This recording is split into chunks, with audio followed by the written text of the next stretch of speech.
Buenos días. Sentencia del caso Citrams, trabajo de la Corte Suprema de Justicia. De esto vamos a hablar en República.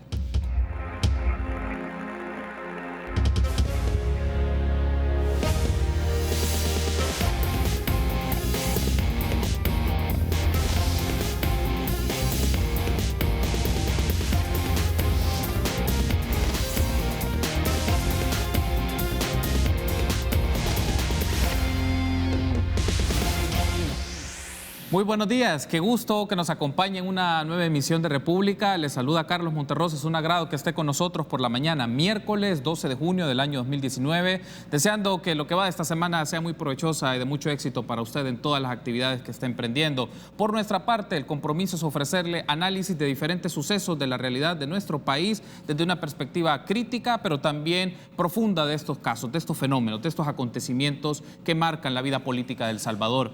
En esta primera parte vamos a hablar un poco sobre la sentencia del caso Citrams, que fue publicado el comunicado por la Corte Suprema de Justicia en recientes días, pero también algunas decisiones y algunas de las tareas de la Corte Suprema de Justicia, específicamente de la Sala de lo Constitucional. Y para ello es un gusto recibir en este set a Aldo Cader, magistrado de la Sala de lo Constitucional.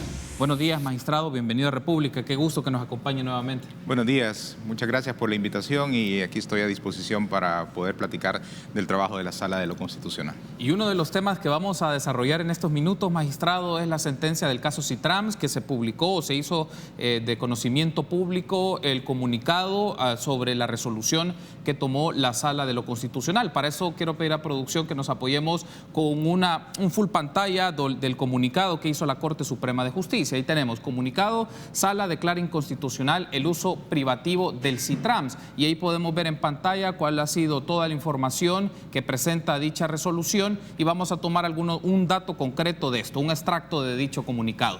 La Sala de lo Constitucional declaró inconstitucional la resolución del Director General de Tránsito del Viceministerio de Transporte, mediante la cual se creó la exclusividad del carril segregado para uso del Sistema Integrado de Transporte del Área Metropolitana de San Salvador Citrams. Lo anterior por infringir el artículo 120 de la Constitución, el cual establece que las concesiones deben ser sometidas al conocimiento de la Asamblea Legislativa. Bien, magistrada, en función de ese extracto del comunicado que publicó la Corte Suprema de Justicia, ¿cuáles fueron los criterios que determinaron la decisión de la Sala sobre el uso privativo del carril y de las estaciones del Citrams?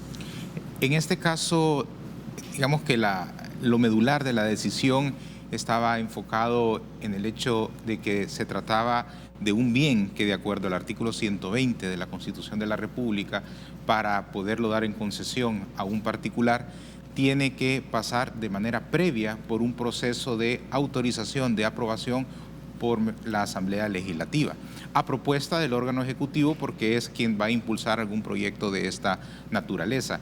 Entonces nosotros no nos estamos pronunciando sobre las bondades, sobre si el Citrams es bueno o es malo para el transporte público, para la población en general. No, nosotros estamos simplemente revisando que esa concesión que se había dado, si esa estaba apegada o no a la Constitución.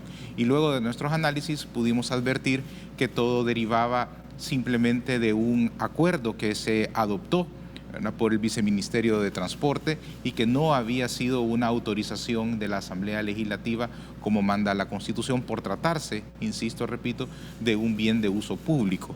Entonces, los bienes de uso público, por regla general, están a disposición de toda la ciudadanía. Si se le va a dar en concesión, ¿verdad?, el hecho de que solo unas determinadas empresas puedan utilizar, en este caso, un carril de manera exclusiva, entonces esto tienen que seguir los procedimientos ya establecidos por la misma Constitución. Ahora, en función de esta primera respuesta, que no es un tema de características ni poner calificativos del programa en sí mismo de política pública del Citrams, sino el mecanismo a través del cual se tomaron las decisiones que hizo la administración anterior para implementarle, que tenía que haber llevado un procedimiento legal como establece la Constitución de la República, magistrado. Pero en el análisis del caso, por toda la información que recibieron y que traían esto de la configuración anterior de la Sala de lo Constitucional y la información que las partes involucradas les ofrecieron o era para sus análisis, el uso del Citrams, de eso podemos derivar, o del análisis que ustedes hicieron se puede derivar, que el uso del Citrams ha tenido beneficios exclusivos a particulares. Sí, es decir, lo que se puede advertir de la resolución que se emitió el 16 de abril de 2015 en la que el director general de tránsito ordenó la exclusividad del carril segregado, ¿verdad?, para uso en este caso del Citrams y para las empresas que formen parte del Citrams. Entonces es una resolución que ordena, ¿verdad?, que un particular, que después se concreta cuál particular es el que va a utilizarlo, pero en abstracto la resolución que da el director general de tránsito es establecer la exclusividad de ese uso. Luego se pasa a ver quién va a tener esa exclusividad y se le otorgó, ya sabemos, a unas determinadas empresas. Entonces, nosotros no estamos al final de cuentas diciendo, mire, no se le puede dar a esta empresa X o a esta empresa Y. No, lo que estamos diciendo es, para hacer eso, para generar esa exclusividad de ese carril y dar esa exclusividad a una determinada empresa, previamente hay que pasar por la Asamblea Legislativa. Básicamente, entonces, la tarea en aquel momento del director de tránsito del BMT, a través de una resolución que brindó, sobrepasó las disposiciones constitucionales, lo cual no está marcado en la ley, y eso es lo que genera la vulneración, en este caso, ante la demanda que interpusieron las personas ya hace 4 años, porque este caso viene de hace 4 años, particularmente eso en concreto es el meollo del asunto. Es correcto. En este caso, así como en muchos otros, hay siempre, cuando se van a hacer proyectos, cuando se van a tomar algunas decisiones ejecutivas, legislativas, municipales, es importante voltear a ver lo que dice la Constitución de la República, cuáles son los procedimientos establecidos ahí, qué es lo que mandata la Constitución, los derechos que están en juego, y también siempre revisar toda la jurisprudencia que va emitiendo la Sala de lo Constitucional, no solo la actual conformación, sino la que ya se viene arrastrando, para que todas las decisiones de los demás poderes del Estado y de otros órganos de la administración pública estén apegadas siempre a lo establecido en la Constitución de la República. Vamos a aprovechar una nota elaborada por Guadalupe Bonilla que nos permita conocer las reacciones que han tenido algunos diputados de la Asamblea Legislativa sobre esta decisión que ha tomado la Sala de lo Constitucional y las implicaciones que también tiene para el órgano legislativo actuar y tomar decisiones al respecto. Veamos. Lo que no me gusta de la sentencia es de que le da a la Asamblea Legislativa 1 año para que vea un tema de concesión. Los diputados no podemos andar buscando empresas que quieran participar en esto. Esto será el órgano ejecutivo si considera que puede rescatar el proyecto. Por eso es que los diputados dejan la pelota en la cancha del presidente Nayib Bukele. Él, a través de su ministro de Obras Públicas, deberá decidir si pone en marcha un proyecto para concesionar el Citrams. O sea, si nos manda aquí el ejecutivo y nos dice, miren, queremos dar el carril exclusivo, nosotros vamos a seguir diciendo, bueno, ahora ya viene, por lo menos la parte legal se estaría superando. Aunque algunos diputados le sugieren tomar en cuenta ciertos aspectos, como los beneficios que el proyecto permitió a los pasajeros que se trasladan usando estas unidades. Lo que hay que ver es si el servicio que le estaba prestando, lo que significaba el Citrán para la gente de a pie, y lo digo porque yo me he venido en el Citrán desde Soyapango y 14 minutos se tardaba uno en llegar al Seguro Social.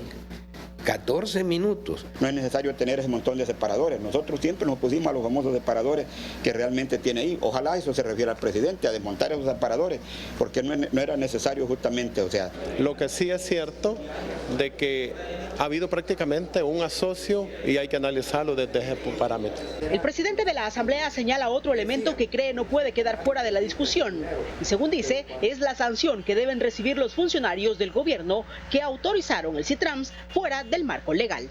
Ahora pues sí queda ampliamente demostrado que las autoridades de Obras Públicas y del Viceministerio de Transporte actuaron arbitrariamente, violentando la Constitución. No podían haber cedido ellos un espacio público para uso de privados sin que mediara una concesión por parte de la Asamblea Legislativa. La Fiscalía debería de actuar y proceder contra estos funcionarios. Bien, entonces ahí teníamos las declaraciones de algunos diputados de la Asamblea Legislativa, magistrado, para tenerlo de referencia, pero empezaría un poco con una de las reacciones que brindó el presidente de la Asamblea Legislativa, el diputado Norman Quijano. ¿Por qué el Tribunal Constitucional decidió otorgar 1 año a la Asamblea Legislativa para que decida si concede la autorización para explotar este bien de uso público? Lo que sucede es que nosotros una de las posibilidades hubiera sido inmediatamente se notifica la inconstitucionalidad, ordenar que debe desaparecer el Citrams precisamente por la violación a la Constitución. esa hubiera podido ser una línea de los efectos de la sentencia. Sin embargo, nosotros tomando en cuenta la inversión que ahí hay, los posibles beneficios que pueda traer para la población, entonces tomamos la decisión de modular los efectos y decir, ¿verdad?, que vamos a dar un tiempo prudencial para que, si el Ejecutivo cree que es un proyecto viable y que beneficia a la población, pues coordinar con la Asamblea Legislativa y hacer todo este procedimiento de concesión, de licitación, para poder otorgar la exclusividad de ese carril. Entonces, por eso consideramos nosotros que un año era un tiempo prudencial, un tiempo suficiente para que se puedan tomar las decisiones al respecto. Ya si en un año no se decide hacer algo en relación con esa infraestructura que ahí está, entonces sí la sala dice se tendrá que ordenar la remoción, la destrucción de toda la infraestructura y volver a como estaba antes. Es decir, aquí hay un aspecto muy relevante que menciona, magistrado, porque la interpretación que se tuvo a priori de esto fue, y una reacción muy inmediata es desmontemos esto, pero usted me menciona que el año que se da justamente para llevarse el procedimiento no significa que el órgano ejecutivo de manera inmediata tenga particularmente que desmontar todo el sistema que ya se ha hecho del CITRANS, porque hay una inversión, porque hay un financiamiento. Es decir, no es una reacción tan inmediata ni tampoco de estas características de desmontar la infraestructura, lo que está ordenando la sala al órgano ejecutivo y al órgano legislativo en su competencia. Es correcto, es decir, lo que sucede es que con la primera noticia que sale, ¿verdad?, y con el titular de que la sala declara la inconstitucionalidad del CITRANS, entonces claro, uno puede pensar, decir, bueno, entonces si ya está declarado inconstitucional, el cumplimiento de esa decisión es deshacer, ¿verdad?, todo lo que ya está. Pero no, ¿verdad? Ya cuando se pasa a leer el comunicado y cuando se pase a leer la sentencia completa, ahí está claramente establecido este punto que estamos platicando, ¿verdad?, que lo que se ha dicho es, había una medida cautelar que propiciaba, ¿verdad?, o permitía que los carros particulares pudieran también circular en el carril del CITRANS, entonces que ahora con esta sentencia la medida cautelar ya no puede mantenerse porque ya hay sentencia, pero la situación que siga de la misma manera, a como se ha estado funcionando en meses atrás, y que se deja un año para que se tomen las decisiones al respecto. Es decir, entonces, magistrado, se habilita al uso público como estaba de los carriles que fueron segregados. No hay ningún tipo de restricción para el desplazamiento vehicular, básicamente es... Vehículos privados, es decir, de particulares, así como venía operando en meses atrás. Es decir, ahí ya había una distribución en el cual, antes de la medida cautelar de la anterior conformación de la sala, en un carril iba el CITRANS y algunos vehículos excepcionales, ¿verdad?, de emergencia y otros aspectos de policía, o vehículos oficiales, y en el otro carril todos los particulares, ¿verdad?, los que tenemos vehículos. Entonces, con la medida cautelar se dice, no, también los particulares pasen al carril del CITRANS. Así es como la sala ha dicho que se continúe en este año. Ok. Antes de irme a la pausa, le consulto esto, magistrado. Podemos ampliar un detalle más sobre esta sentencia en el siguiente segmento, pero...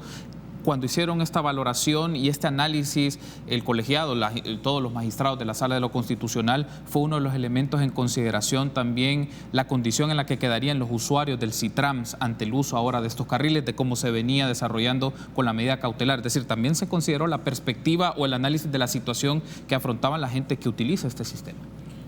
Definitivamente que sí, es decir, y por eso es esa modulación en los efectos, porque si hubiera sido un efecto, digamos, normal de una sentencia de inconstitucionalidad, al día de ahora sí ya se estuviera haciendo toda la remoción y volviendo a como estábamos años atrás, pero precisamente porque uno considera, ¿verdad?, que puede haber algún beneficio que si se hace de una manera adecuada, siguiendo el procedimiento establecido en la Constitución, etcétera, bueno, pueden haber gente que se vea beneficiada.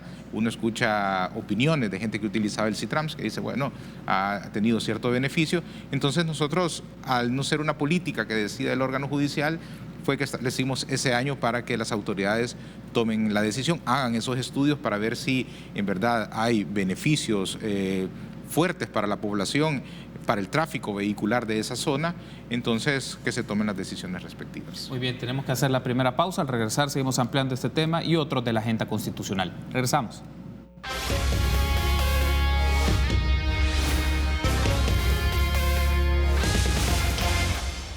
Gracias por continuar junto a nosotros en República. Seguimos platicando con Aldo Cader, magistrado de la Sala de lo Constitucional. Estamos hablando del caso Citrams, pero también otros asuntos de la agenda, tanto de dicho Tribunal Constitucional como de la Corte Suprema de Justicia.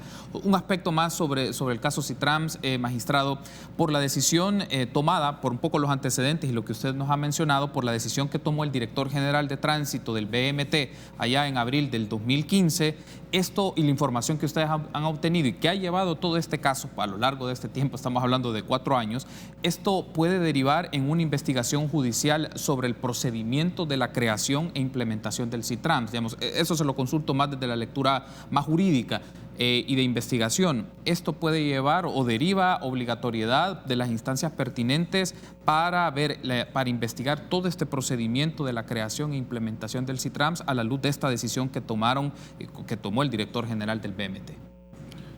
Para nosotros como Sala de lo Constitucional es complicado, no podemos nosotros pronunciarnos sobre posibles efectos jurídicos que esto pueda tener en otros ámbitos, porque eventualmente también podemos ser sujetos a controlar ese tipo de procedimientos derivados de alguna responsabilidad que se pueda achacar al órgano ejecutivo del gobierno anterior o a diputados o cualquier otro funcionario que haya intervenido en ese aspecto, ¿verdad? Sí. Las instancias respectivas son las que tendrán que analizar, valorar las consideraciones que tiene la sentencia y ahí tomar sus decisiones. Y eventualmente el afectado, ¿verdad?, por algunas de estas decisiones podrá hacer uso de los recursos judiciales e incluso llegar a Sala de lo Constitucional un tema de esta naturaleza. Es decir, solo por efectos procedimentales, magistrado, la Sala puede poner a disposición de las instancias pertinentes, la Fiscalía General de la República, la información que disponga para esto. Claro, la Fiscalía tiene sus propios insumos y puede indagar, pero también lo puede poner a disposición para llevar un caso por su lado de investigación de estas decisiones tomadas. Sí, eso es correcto. La Fiscalía General de la República en su ley orgánica tiene la facultad de pedir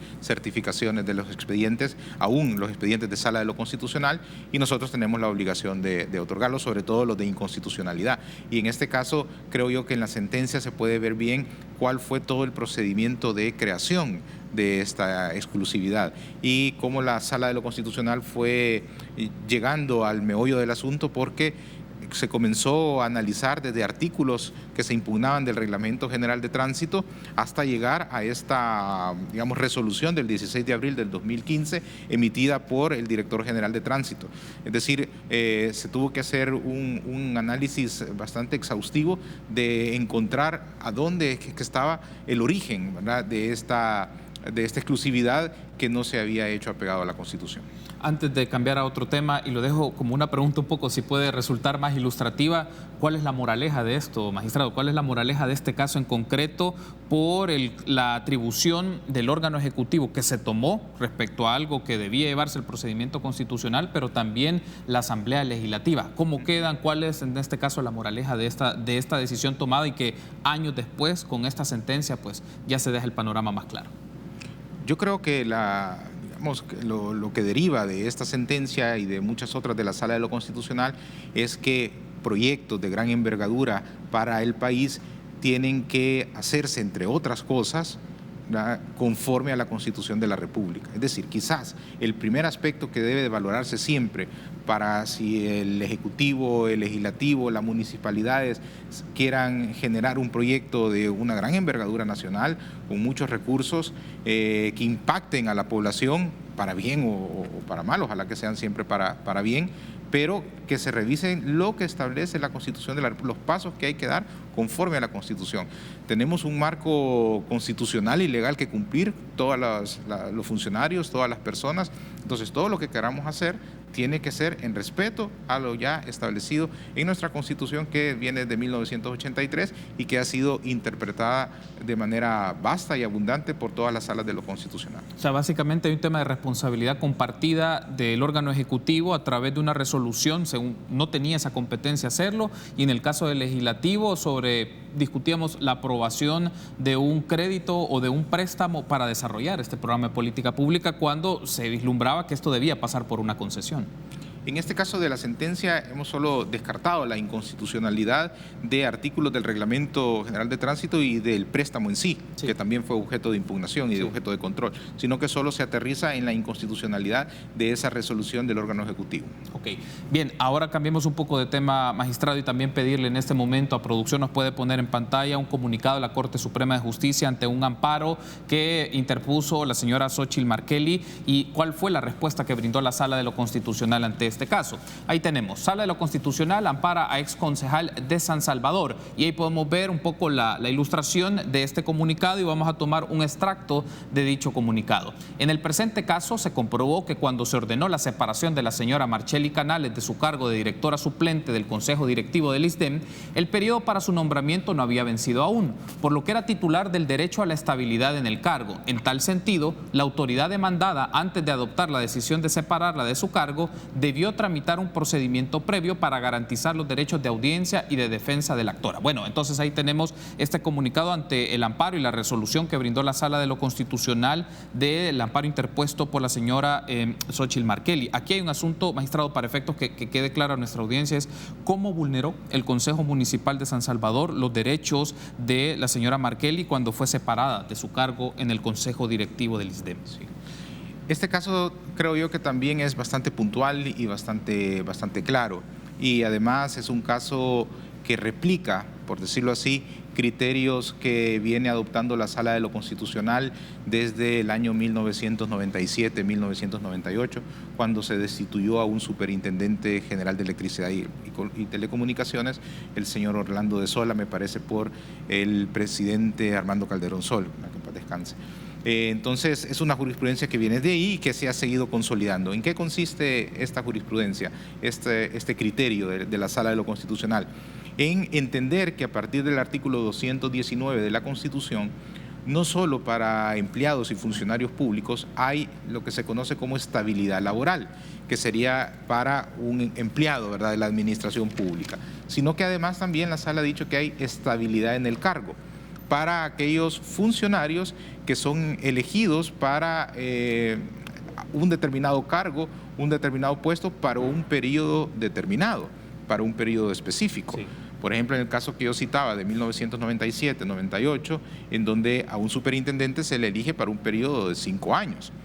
Dentro de esos 5 años tiene estabilidad en el cargo, lo cual no quiere decir inamovilidad, porque también, claro, si estando en el ejercicio del cargo incurre en alguna causa de incompatibilidad para formar parte de esa institución, entonces puede haber una remoción, siguiendo de manera previa el procedimiento respectivo. En este caso que nos hemos referido de Ana Xóchitl Markelly Canales, había sido elegida por el Consejo Municipal de San Salvador para formar parte del Consejo Directivo del ISDEM por un periodo determinado. Sí. Antes de que se le venciera ese periodo, el Consejo Municipal decide removerla. Entonces nosotros estamos diciendo en la sentencia, esto viola su derecho a la estabilidad en el cargo, porque se le remueve sin seguir el procedimiento respectivo y sin habérsele comprobado alguna causal que la hiciera a ella ya no ser alguien apto para ese cargo. Entonces se dice, mire, mientras esté corriendo el periodo por el que fue electa, hay estabilidad en el cargo. No es inamovilidad. El derecho a la estabilidad del cargo lo que genera es que si me van a quitar hay una protección reforzada porque hay que seguir de manera previa un procedimiento en el cual se le respeten sus derechos de audiencia y de defensa y se le compruebe, si es que así es el caso, alguna causal de remoción. Ahora, hay un asunto también acá, magistrado, y es relevante porque aparece en una coyuntura donde se están dando una serie de decisiones, o se han tomado una serie de decisiones en el órgano ejecutivo, es decir, en Casa Presidencial, porque se han dado una serie de despidos en instancias que fueron parte de la Presidencia de la República y algunas de las personas que han sido despedidas o cesadas alegan que no hubo un debido proceso. Podemos tomar este caso y este amparo, esta resolución al amparo interpuesto por esta persona como también un elemento a tener a consideración o de referencia para quienes están tomando decisiones que deben llevar el debido proceso y sobre todo el cumplimiento de principios constitucionales de la estabilidad en el cargo de las personas que están trabajando en la administración pública. De alguna manera puede ser tomado como alguna referencia en los considerandos, digamos así, teóricos que tiene la resolución, pero hay que tomar en cuenta la diferencia de este caso porque en este caso se trataba de una funcionaria que había sido elegida para un cargo por un periodo determinado. Sí. Lo que está saliendo en las noticias son personas que están perdiendo su puesto, pero no se trata de ningún funcionario, se trata de empleados públicos en términos generales, tal vez algún director, algún gerente, algún intendente que tienen una naturaleza distinta, ¿verdad? Nosotros ya hemos recibido el día viernes, es el último dato oficial que yo tengo, que se recibieron 19 demandas de amparo. Entonces, lo corroboré al día de ayer en la tarde-noche y ese es el número que se ha presentado sobre este tema de los despidos. Pero ahí hay muchos aspectos que valorar porque cada caso se puede decir así que tiene sus particularidades. Habría que ver si se trata de estabilidad laboral, posibles violaciones a estabilidad laboral, posibles violaciones a estabilidad en el cargo, si son empleados de confianza, si están son de la carrera administrativa, qué tipo de procedimiento habría que hacer, si la persona renunció, si recibió alguna indemnización. Es decir, hay muchas aristas que son lo que nosotros entraríamos a analizar en estas demandas que se han planteado. Ok, me menciona entonces, hasta el momento tienen una recopilación de 19 demandas de amparo ante los acontecimientos que se han dado de despidos en instituciones de Casa Presidencial. Ahora, antes de irme a la pausa, le consulto y cerramos este tema y en el último bloque ampliamos otros. Magistrado Khader, en términos generales, ¿cuál es el procedimiento o estándar que deben seguir y comunicar las autoridades de gobierno, sobre todo cuando se va a tomar decisiones de cesar a las personas o de despedir personas sin vulnerar las garantías constitucionales como la estabilidad del cargo que usted nos ha descrito del artículo 219? Acá, bueno, profundizar en esto sería como adelantar criterios sobre estas demandas y no lo podemos hacer porque ya estamos activados, es decir, ahí hay parte actora definida, autoridades que se han sido demandadas, que básicamente creo yo algunas que estuve ya revisando es el presidente de la República, sí, la autoridad demandada.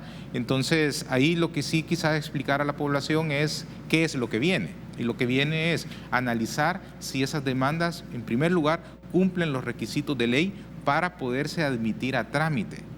El hecho de que la Sala de lo Constitucional eventualmente admita a trámite una de estas demandas y que saldría la noticia lo más probable en los medios, no implica, ¿verdad?, que esa persona ya ganó el amparo, por decirlo así, sí, sino que implica que empieza todo un trámite procesal, un procedimiento en el cual se le va a pedir informe a la autoridad demandada. La autoridad demandada va a dar sus razones, va a explicar el por qué hizo o tomó esa decisión, se abrirá pruebas, es decir, se recopilarán documentos, podrán haber testigos y al final se tendrá que tomar una decisión final, una sentencia en la cual se va a valorar si hubo o no hubo alguna violación a los derechos constitucionales de estabilidad laboral o estabilidad en el cargo, dependiendo del caso.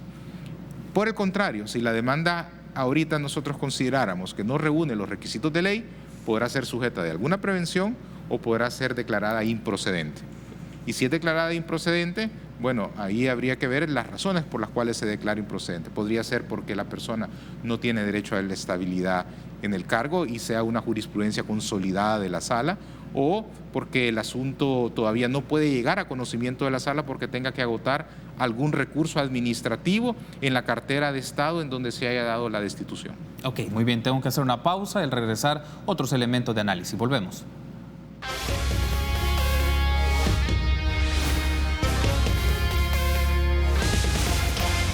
Gracias por seguir junto a nosotros en República. En esta primera parte estamos hablando con Aldo Khader, magistrado de la Sala de lo Constitucional, y estamos abordando diferentes temas o tópicos de la agenda de dicho Tribunal Constitucional. Y traíamos el tema del amparo ante el caso de Xóchitl Markelly y el amparo que brindó la Sala de lo Constitucional. Pero también discutíamos, magistrado, por qué es relevante tener claro un poco el contexto que se ha dado de otra serie de despidos. Usted mencionaba, son casos distintos porque las categorías de los cargos de estas personas tienen otro nivel, son de otras características, pero sí nos puede permitir la referencia de entender la lógica del amparo. ¿En qué sentido? Tomando un caso hipotético, magistrado, de ser amparada alguna de estas personas que ha sido despedida, como ellos alegan, de manera injustificada, ¿qué implica el amparo? ¿Qué es lo que reconoce y qué no implica la figura del amparo, sino de otras instancias más jurisdiccionales del sistema de justicia? Acá también es como un criterio ya bien consolidado en la historia de la Sala de lo Constitucional, que cuando hay violaciones a la estabilidad laboral, a la estabilidad en el cargo, lo que la Sala puede hacer a través del amparo es declarar la existencia de la violación, como consecuencia de ello, en segundo lugar, poder ordenar el reinstalo de la persona si las circunstancias del caso lo permiten, o si hay una medida cautelar previa donde se haya ordenado que regresara al cargo, bueno, se va a mantener en el cargo, ¿verdad? Y en tercer lugar, ordenar el pago de algunos salarios dejados de percibir. Sí. Luego, derivado de esto, está lo que señala el artículo 245 de la Constitución de la República, que la Sala lo traslada en sus resoluciones, en donde dice, y puedo leer textualmente una parte, dice: queda expedita a la parte actora, en caso de que lo estime pertinente, la utilización de los mecanismos que el ordenamiento jurídico regula para intentar reclamar indemnización por daños materiales o morales que le pudo ocasionar la vulneración del derecho constitucional. Y entonces, ¿a dónde va a ir la persona que crea que sí ha sufrido algún daño material o algún daño moral?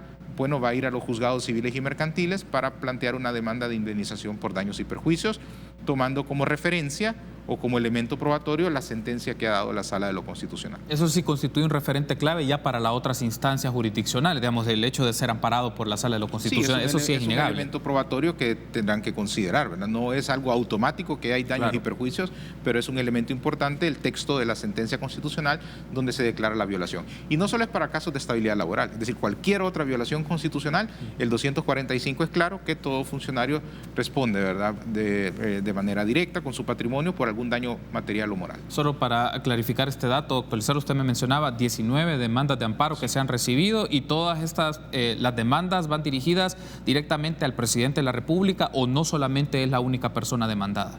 Ese dato sí no lo revisé. Pedí aleatoriamente algunas demandas para empezar ya a estudiar, y algunas de las que recibí estaban dirigidas contra el presidente de la República. Eran temas relacionados con las supresiones de las secretarías de Casa Presidencial. Pero no podría tener el dato exacto de si el 100% de estas demandas todas están dirigidas contra el presidente o si hay algún otro funcionario de otra cartera de Estado. Muy bien, magistrado, cambiemos un poco de tema.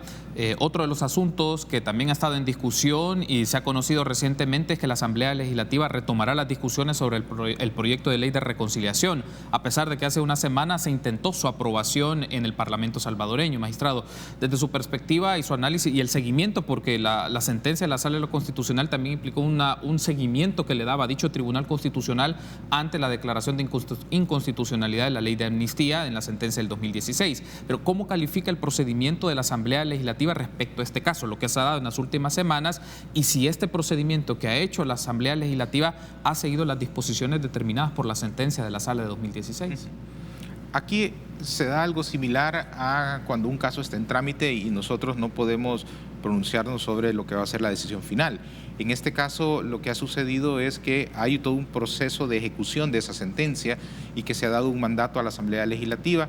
Entonces nosotros hemos puesto una fecha fatal, parece que es el 13 de julio, en la cual vamos a entrar a revisar, y ahí sí lo que la Asamblea Legislativa ha hecho. Entonces, ahorita a priori no puede la Sala de lo Constitucional pronunciarse sobre lo que ahí está sucediendo, sino sobre el proyecto final, ¿verdad?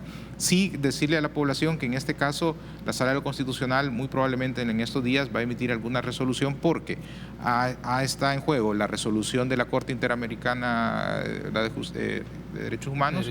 Sí. Está también en unas peticiones que han hecho los demandantes de ese caso, en donde han pedido prórroga para la Asamblea Legislativa. Ellos están solicitando que se prorrogue el plazo. Hay una petición también de hacer una audiencia especial de seguimiento. Sí. Entonces, esos tres elementos, el primero de ellos, de esta resolución de la Corte, ha sido remitido por Cancillería, y Cancillería también nos ha hecho algunas peticiones y algunas solicitudes. Todo este conjunto de situaciones lo vamos a resolver muy probablemente en esta semana. En esta semana, entonces se va a tener ya comunicación y actualización de estos datos, porque la fecha es 13 de julio, pero evidentemente habrá una respuesta en función de estos insumos. Sí, así es. Perfecto. Otro de los temas que quiero consultarle, magistrado, porque ya el tiempo se nos agota, pero ¿cómo va el proceso de casos de la sección de probidad? Se tenía sobre la marcha un listado de casos pendientes, ya se han emitido pues resolución sobre otros, la Corte Plena, porque este es trabajo de la Corte Plena, pero para que nos actualice un poco, magistrado, ¿cuáles son los casos que ya están próximos a emitir una resolución de la Corte Plena en concreto? ¿Quiénes son las personas? Y también un poco cuáles han sido los insumos o la información que ustedes han estado continuamente contrastando de estos informes, de estos datos que ofrece la sección de probidad. Sí, hay que partir diciendo algo que usted bien menciona, que es un tema de corte plena, ¿verdad? Sí. Porque a veces la ciudadanía confunde mucho el trabajo de una sala en específico con el trabajo de la corte plena. Esto es de corte plena. Hemos estado bastante activos, creo yo, en el tema de probidad, porque en muchos casos llegaba el vencimiento de los 10 años que establece la Constitución al 31 de mayo pasado. Entonces, por eso estuvimos conociendo alrededor de 8 casos que estaban en ese limbo, ¿verdad? Y se han tomado decisión respecto de ellos. Algunos ya han sido de conocimiento público y otros están en proceso de que se notifiquen. Y luego de esto ya empezamos a ver a algunos otros funcionarios que su vencimiento tal vez sea el otro año o a finales de este año.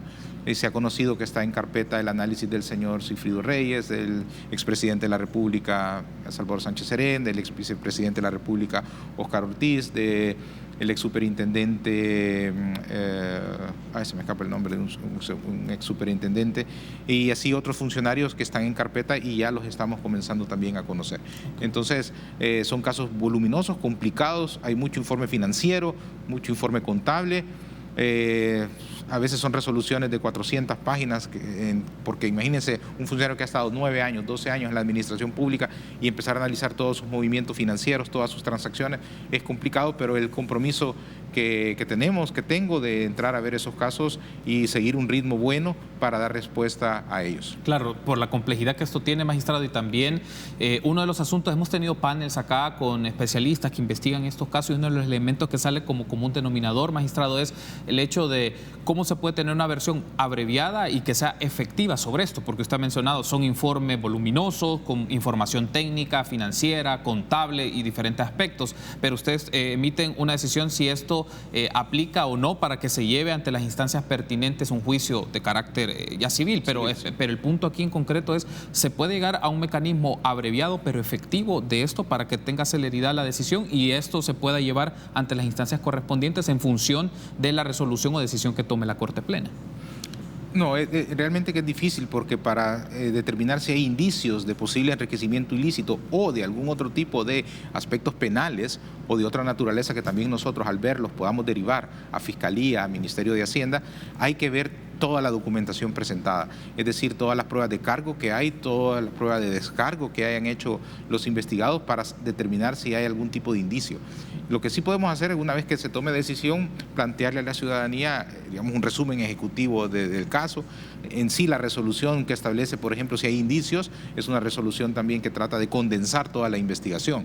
Entonces, aunque hayan muchos papeles, miles de folios detrás de la investigación, la resolución trata de unas 10, 15 páginas, tratar de condensar la esencia de los indicios que se hayan podido encontrar. Ok, muy bien. Cerraría entonces con esto, magistrado. ¿Cómo estas decisiones que se toman sobre estos casos en concreto, porque ha generado mucha atención en el sentido de la expectativa de la opinión pública sobre esto, es que con el procedimiento derivado, la toma de decisión, no digo que sea fácil ni automática, pero que pueda llevarse con precisión, porque hay algunos casos que puedan ser muy circulares, continúan en el tiempo, se tienen alegatos, se tienen respuestas, se solicita más información. Es decir, es como en algunos casos se podría, no quiero utilizar la palabra, pero es la que se me viene en este momento, entramparse la decisión, cuando podría ser algo más expedito en función de los datos que ustedes ya disponen.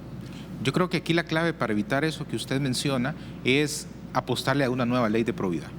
Es decir, que haya una ley con procedimientos claros, con plazos establecidos, porque si no uno pudiera pensar, bueno, ahí hay 10 años que establece la Constitución para investigar a un funcionario y entonces ahí llevémosla. Si no, independientemente de esos 10 años, si estuviera una ley moderna que nos estableciera un plazo, un procedimiento específico, yo creo que habría más seguridad jurídica para el investigado, para la sociedad en general, para nosotros mismos, de tratar todos los casos de la misma manera y no estar en el camino resolviendo petición de prórroga, otro incidente. Y claro, los investigados llevan sus abogados y también plantean muchos incidentes para que las cosas no puedan salir.